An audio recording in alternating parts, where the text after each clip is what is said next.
Welcome all our viewers to today's teaching on the Rock Channel. My name is Reverend Dr. Uchenwachukwu, your host.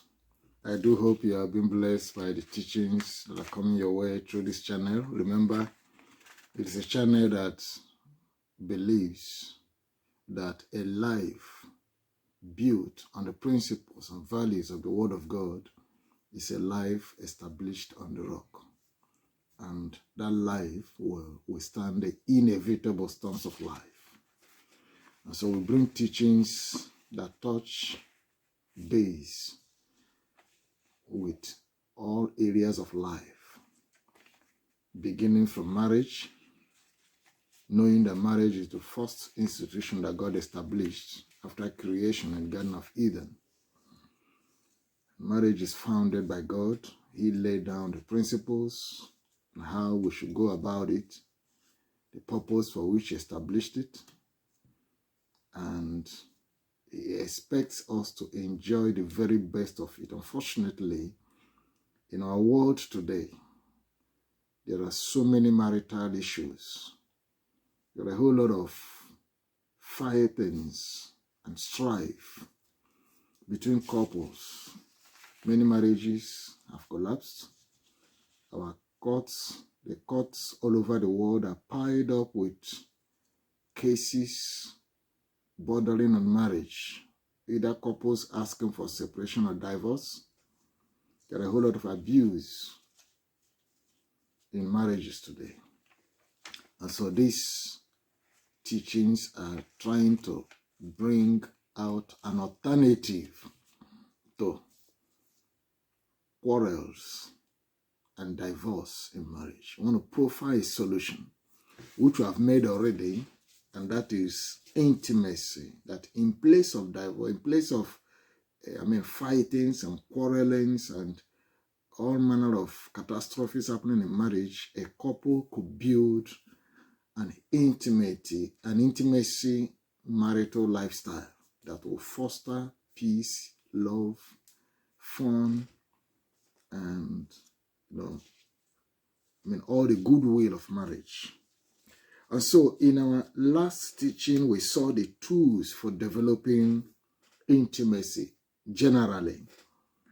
But I want us to know that each of the different types of intimacy has their strategies. There are strategies for developing physical intimacy, for developing emotional intimacy, for developing spiritual intimacy. So we want to take them one by one and look at how best to develop each and every one of them.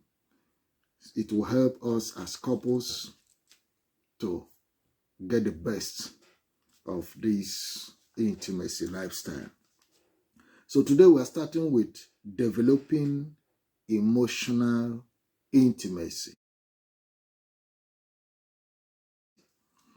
Now, in developing emotional intimacy in marriage, the couple need to cultivate what I call the friendship field. Friendship field. Creating an atmosphere of friendship in the relationship. Creating an atmosphere where they can interact, not just as husband and wife, but as friends.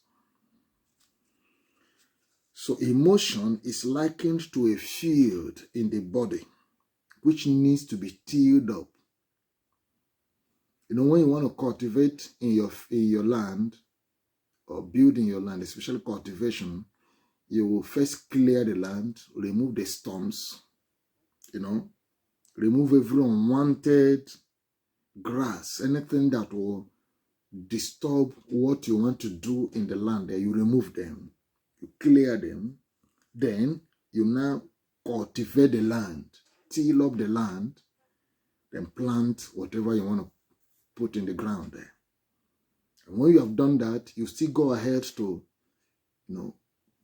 make sure that there are no interferences like weeds. You nurture the plants, you water them, you tend to them until you watch them grow and then bear fruits. So that's what we mean by developing a friendship field. And how do we go about this? Number one, we should learn to share. That means couples should learn to share their thoughts together. And this includes sharing of interests, sharing of fears, sharing of worries, ideas, concerns, pains, and joy. You know, not keeping it to yourself, but share it. By the time you share it, let your spouse know how you feel, what you fear, know the moment of your joy, know what you like and what you don't like, your interests. When both of you know, can share in these areas, it will help you to create a friendship field. Knowing and understanding each other well is one of the basic requirements in emotional intimacy. And this comes by sharing your thoughts together. Number 2, plan outings together. Plan outings together. Being too much busy without having moments of fun or relaxation hampers emotional intimacy. So couples should create time for their personal recreation. Leave the children out of it. Keep them at home. Both of you go out there, find moments of relaxation, find moments of recreation. Now, by the time you do this, it helps to, kind of build up your fun reservoir. It builds up your fun reservoir, and it also gives you ample opportunity to resolve issues that may have been locked up in the mind. It's in such moments that you can now bring up and say, dear, I didn't like the way you did this the other day. I didn't understand what was going on the other time. And then both of you can reason together, because you are in your own world, in a place where you have hold up. You are there on your own. You can be able to listen to one another. You can be able to talk to one another and understand each other very well. But most importantly, you are building up your fun reservoir. Remember, in the time past, we have touched base on this area, that when there are no enough fun in your love tank, in times of distress, you don't have anything to remember. I would have been angry with this man. I would have wanted to quit this marriage. But when I remember, how he used to take care of me, how he used to buy me gifts, there are things you will remember. You will say, oh, if not for this, I would have done this. So that's what I mean by building your fun reservoir from which you can draw strength in times of weakness. This is very, very important in building or developing the friendship field of emotional intimacy. Number 3, avoid intimacy killers. There are people or situations we tag as intimacy killers. Now, friendship requires that you pay attention to your spouse and avoid unnecessary things that take your attention from one another, such as televisions, internet programs, games, long phone conversations. Each and every one of us require attention. I would like my wife to pay attention to me. I would like her to focus on me. I would like her to spend some time with me. But when she is always busy on phone, talking to her friends, she's always watching one program on TV and the other, and she's not listening to me, she's not paying attention, she doesn't know that I'm there, I'll get irritated. And the same thing goes with her. She needs my attention. So I should create time for her, and she should create time for her. So we should avoid intimacy killers. This encourages couples to keep company to themselves, whereby growing their intimacy. This is also very, very important. Now, number 4, the couple should develop healthy communication lifestyle. In their bid to create friendship field, they should develop healthy communication lifestyle. This is done by paying attention to one another, just like I said before. Engage in wholesome discussions without hiding your thoughts. Don't hide your feeling to your spouse. Open it up. Make sure you avoid use of harsh words or yelling at each other. Learn to respond and not to react to statements from your spouse. Don't just respond. Don't just react. Try to pause, think, and then respond. All these are ways to develop healthy communication lifestyle in marriage. Good communication allows couples to know and understand each other well, thereby encouraging emotional intimacy. Number 5, be respectful and trustworthy. Respect and trust creates a safe space in marriage. When my wife feels that she's being respected and she's being trusted, she'll feel safe in our relationship. And the same thing goes on with me as well. So it helps to create a healthy, a friendship field, or to cultivate a friendship when we can respect and trust one another. This attitude of respect produces trust. When you respect somebody, the person feels, sense of trust. And it is very, very important in marriage relationship or in cultivating or developing our friendship field or our emotional intimacy. Number 6, be curious about your partner. Curiosity does not undermine the person. It does not undermine the thoughts or feelings of the other person. Rather, it helps one to know why the other person feels the way he or she feels. Try to appreciate the why of where your wife is coming from. Don't just assume. Don't just rush to conclude. Find out, why is she thinking the way she's thinking? Why is she talking the way she's talking? Where is she coming from? What is making her to react like this? Try to be curious about those whys. It will help you to understand her more. It will help her to understand you more. When both of you can be curious to know, why is my husband reacting the way? Of recent, I've seen his mood has changed. Why? What is going on? Don't just go and confront him. Try to find out. Do your own assignment.